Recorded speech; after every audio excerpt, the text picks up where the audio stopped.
up guys, Andy here, and today we're going to be working on a little project on the G70 back there. This is going to be the first mod on the car. If you count it as a mod, it's more of an accessory at this point, but it's whatever. Before I get started, I just want to make it clear that yes, I still have the RX and I have no plans on getting rid of it. I'm keeping that thing forever. I'm just adding a new member to the family. Genesis in the back, G70. So let me show you what I picked up. It's the Viofo A119 version 3. Looking at new reviews, seems like the version 3 has a lot of improvements to it, especially since I have the version 1 in my RX. I believe my dad and sister have the version 2, could be wrong.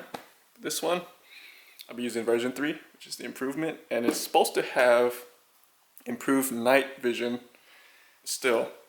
Just like all the previous versions, it does record 1440p. So, let's get started.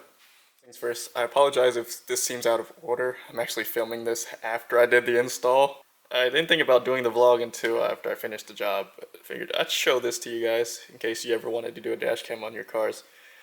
Since I've done Dad's car, my RX, now this one, the process is pretty much similar for all of them. You just run the wires the same way, and it should work out, depending on if you have the right ports in the right places. But most cars nowadays is pretty standard, so let's get to it. So the first step I usually do is choose where you want to put the mount. And let me show you. The camera's going to slide in like that onto it. It hooks in place. So then basically you can tuck the wire up the headliner. Just tuck it all the way around the edge. Take it around your A-pillar right here. What I like to do is go down the weather stripping. Get it nice and snug. When you close the door, it's not going to get caught or press up against or anything. It's pretty clean, almost hidden.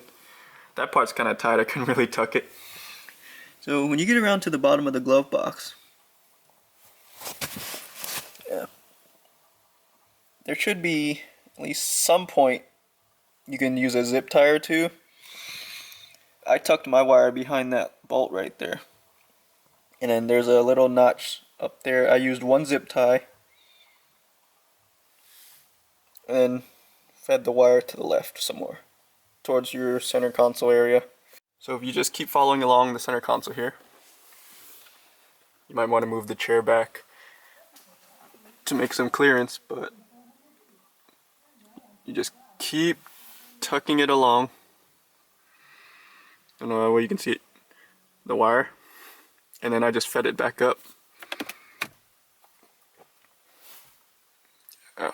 My center console opens up. I have a USB port here that actually turns on and off with the car, so I don't have to worry about it draining my battery. Yeah, for feeding the wire through the weather stripping, all you do is pretty much you just pull it back and you just tuck it in. It should stretch open a little bit, give you some space to work with, and just take your time, nice and slow, down the whole pillar. Should come out clean. And yeah, this is the only exposed one. The RX I could actually tuck this in my Mazda, but for this one there's no room here, clearance, so I just have it flush up against here, no gap showing. This is what it should look like with the camera mounted.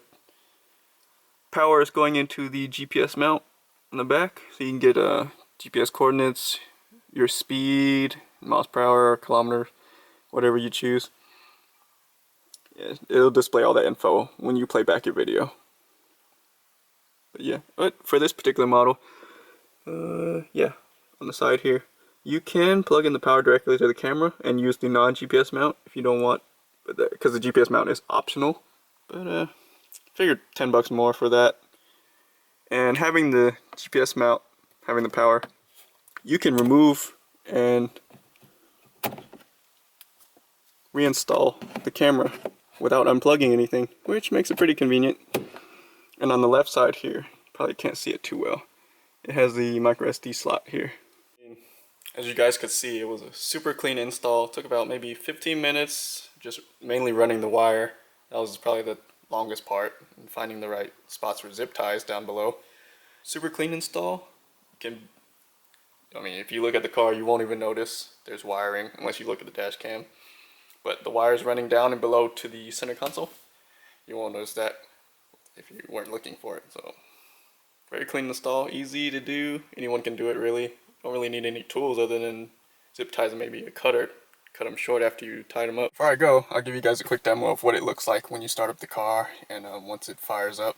So give me 1 second. And here we go.